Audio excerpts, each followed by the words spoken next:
This video is for educational purposes only and not financial advice. किसी भी investment decision लेने से पहले अपने फाइनेंशियल एडवाइजर से सलाह लेना जरूरी है। नमस्ते दोस्तों, मैं हूं विक्रम और आप देख रहे हैं मार्केट टॉक्स विद विक्रम, जहां हम मार्केट की बात करते हैं लेकिन हमेशा समझदारी के साथ। दोस्तों, आज का दिन थोड़ा इंटरेस्टिंग होने वाला है। मार्केट के सीन में कल जो गिरावट हुई ना, उसका असली मतलब क्या है और आज के दिन किस साइड गेम पलट सकता है, इस पे थोड़ा बात करेंगे। लेकिन बात सिर्फ उतनी ही सिंपल नहीं है। ग्लोबल क्यूज, ट्रम्प के नए टैरिफ का धमाका, एफआईआई डीआईआई की एक्टिविटी और कुछ ऐसे स्टॉक्स जिनके ऊपर आज मार्केट की नजर अटक सकती है, सब कुछ थोड़ा मिक्स्ड है। आज की वीडियो में हम देखने वाले हैं कि ये सब सिग्नल्स एक दूसरे को कैसे इंपैक्ट कर रहे हैं और निफ्टी बैंक निफ्टी के लेवल्स का क्या एक्चुअल गेम बनता है।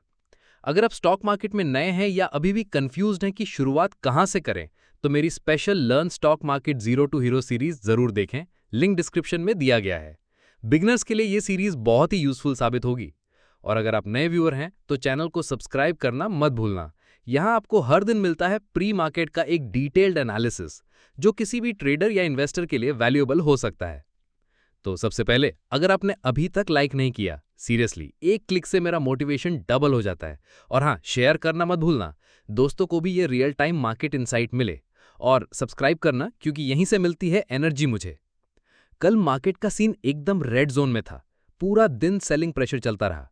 निफ्टी 50 क्लोज हुआ 24,500.90 पे, लगभग 0.85% नीचे।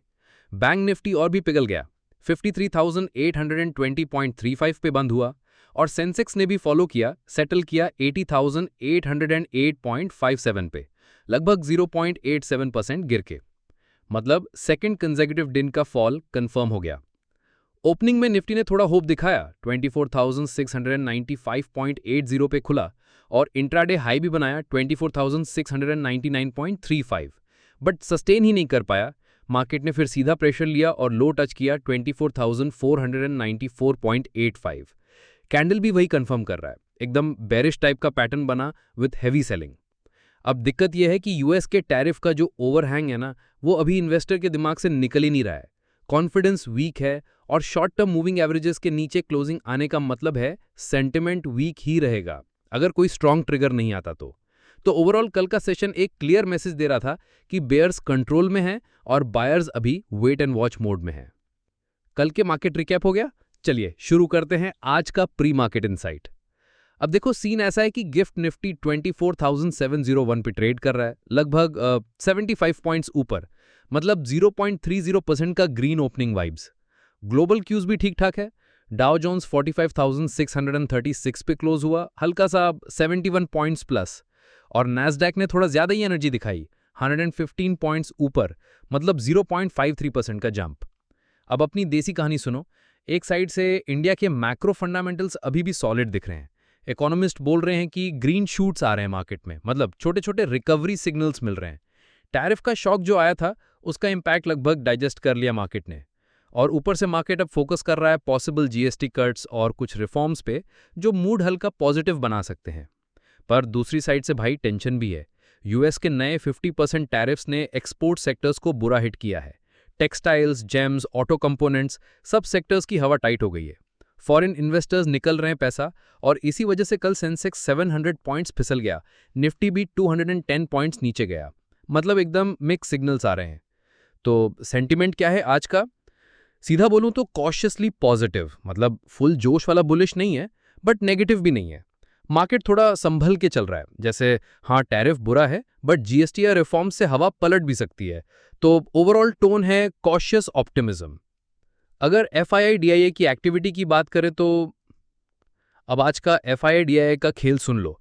फॉरेन इन्वेस्टर्स ने फिर से अपना बैग पैक किया, लगभग 3,856 करोड़ का पैसा निकाल लिया कैश मार्केट से।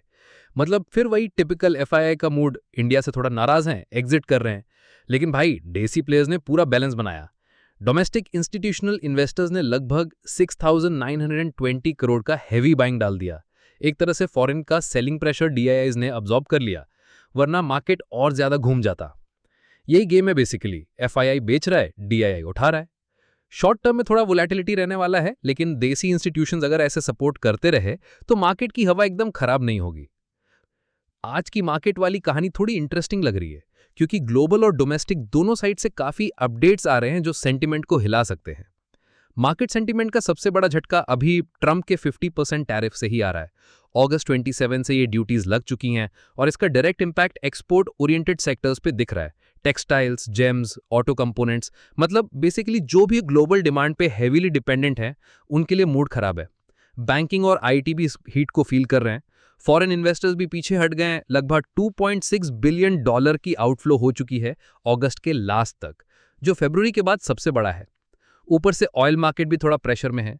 यूएस का समर डिमांड खत्म होते ही प्राइसेस सॉफ्ट हुए, इन्वेंट्रीज में ड्रॉडाउन आया, लेकिन फ्यूचर डिमांड की अनसर्टेनिटी बची हुई है।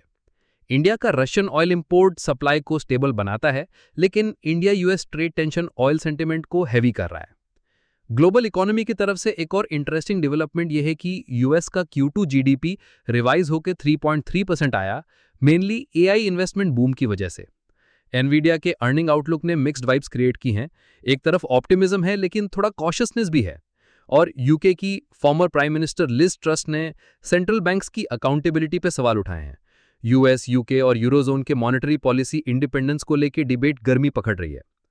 अब अगर घर की बात करें तो टैरिफ्स के शॉक के बावजूद कुछ पॉजिटिव चीजें भी दिख रही हैं। सबसे पहले जीएसटी रिफॉर्म्स की बज़। मार्केट में ये स्ट्रांग बिलीफ है कि अगर रिफॉर्म्स प्रॉपरली रोल आउट होते हैं तो टैरिफ के प्रेशर का काफी हिस्सा ऑफसेट हो जाएगा। एक्सपर्ट्स कह रहे हैं इंडिया के मैक्रोज अभी भी रेजिलिएंट हैं, कुछ ग्रीन शूट्स दिख रहे हैं और यही रेजिलियंस वोलेटिलिटी के टाइम कुशन का काम कर सकता है। कंज्यूमर सेंटीमेंट भी सरप्राइजिंगली अपबीट है। हाउस होल्ड्स का स्पेंडिंग पैटर्न स्टेबल है, इन्फ्लेशन मैनेजेबल है और लेबर मार्केट स्ट्रांग है। ये कॉम्बो कॉन्फिडेंस देता है कि डोमेस्टिक डिमांड थोड़ा सपोर्ट दे सकती है। बीएसई ने भी एक नया मूव अनाउंस किया है। दिसंबर 8 से इक्विटी डेरिवेटिव्स में प्री ओपन ट्रेडिंग सेशन शुरू होगा। ये स्टेप सेबी डायरेक्टिव्स के अंडर आ रहा है और इसका मेन पर्पस ट्रेडिंग एफिशिएंसी और रिस्क मैनेजमेंट इंप्रूव करना है। पॉलिसी साइड पर इस तरह के चेंजेस इन्वेस्टर कॉन्फिडेंस के लिए एक पॉजिटिव साइन बन सकते हैं। अब निफ्टी 50 और बैंक निफ्टी के इंपॉर्टेंट सपोर्ट और रेजिस्टेंस जोन्स की बात करते हैं। बात करते हैं निफ्टी के टेक्निकल लेवल्स की। अभी सीन थोड़ा टाइट है क्योंकि इंडेक्स एक नो ट्रेडिंग जोन में घुसा हुआ है, जो है 24,475 से 24,600 के बीच में। सिंपल बात यह कि इसी रेंज से डिसाइड होगा कि कल मार्केट किस साइड टर्न लेता है। इस जोन में मार्केट थोड़ा टाइम पास भी कर सकता है। डायरेक्शन क्लियर नहीं होगा जब तक प्रॉपर ब्रेकआउट या ब्रेकडाउन ना मिले। नीचे की तरफ देखो तो इमीडिएट सपोर्ट है 24,475। अगर ये लेवल टूट गया तो मार्केट और स्लिप करेगा और अगला सेफ्टी नेट मिलेगा 24,400 पे। उसके बाद एक और स्टेयर है 24,280 और सबसे स्ट्रॉन्ग सपोर्ट नीचे बनता है 24,124। मतलब एक एक कदम गिरने का चांस बन जाता है अगर सेंटिमेंट और खराब होता है तो। अब ऊपर की साइड का सेटअप भी उतना ही इंपॉर्टेंट है। इमीडिएट रेजिस्टेंस है 24,600। अगर ये लेवल कन्विंसिंगली तोड़ दिया गया तो ब्रेकआउट कंफर्म होगा और फ्रेश बाइंग आ सकती है। फिर टारगेट्स ओपन हो जाते हैं। पहला हर्डल है 24,725, उसके बाद 24,841 और अगर बुल्स स्ट्रांग रहे तो 24,933 तक खींच सकते हैं। लेकिन एक कैच भी है, फॉल्स ब्रेकआउट का रिस्क हाई है। मतलब अगर मार्केट 24,600 के ऊपर गया बट सस्टेन नहीं कर पाया और वापस नीचे आ गया तो वीकनेस का सिग्नल मिलेगा और डाउन साइड में फिर 24,480 और 24,400 के लेवल्स टेस्ट हो सकते हैं। अब बेरिश साइड का भी एक क्लियर सिग्नल है। अगर मार्केट 24,475 के नीचे सस्टेन कर गया तो बेरिश मोमेंटम पक्का हो जाएगा। फिर गिरावट के लेवल्स बनते हैं, पहले 24,400, उसके बाद 24,280 और एक्सट्रीम में 24,124 तक भी स्लाइड पॉसिबल है। और याद रखना, जो 100 डे ईएमए था 24,635 पे, वो ऑलरेडी तोड़ दिया गया है।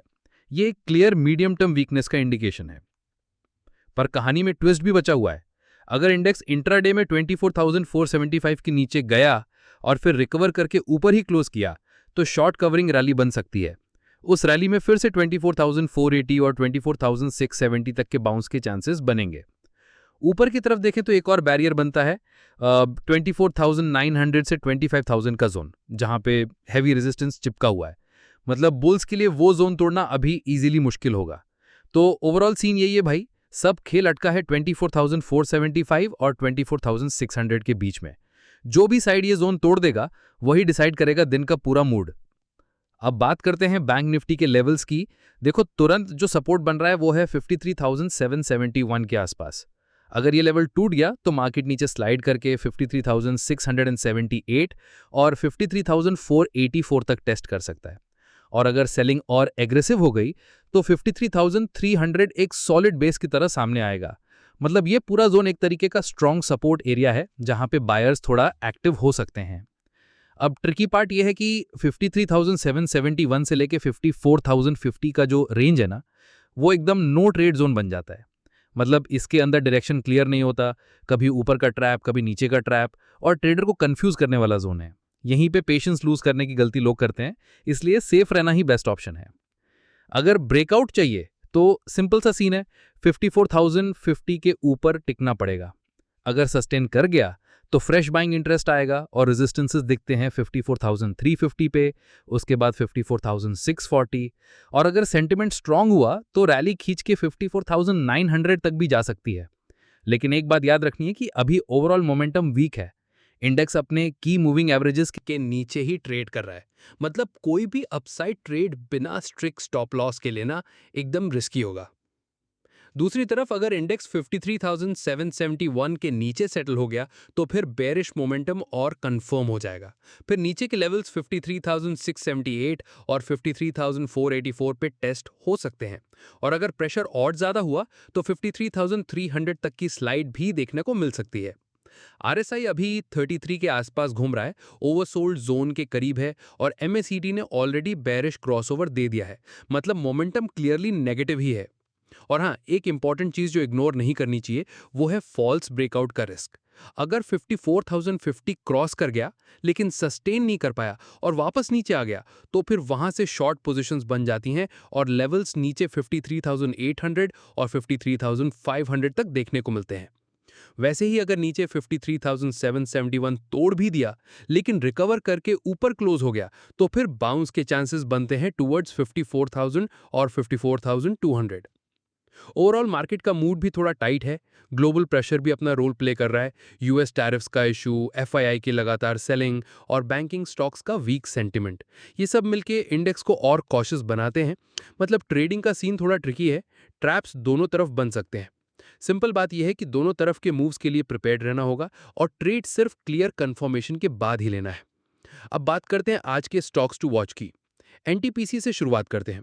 कंपनी ने अपना कोल माइनिंग बिजनेस अपनी सब्सिडियरी एनटीपीसी माइनिंग को ट्रांसफर कर दिया है।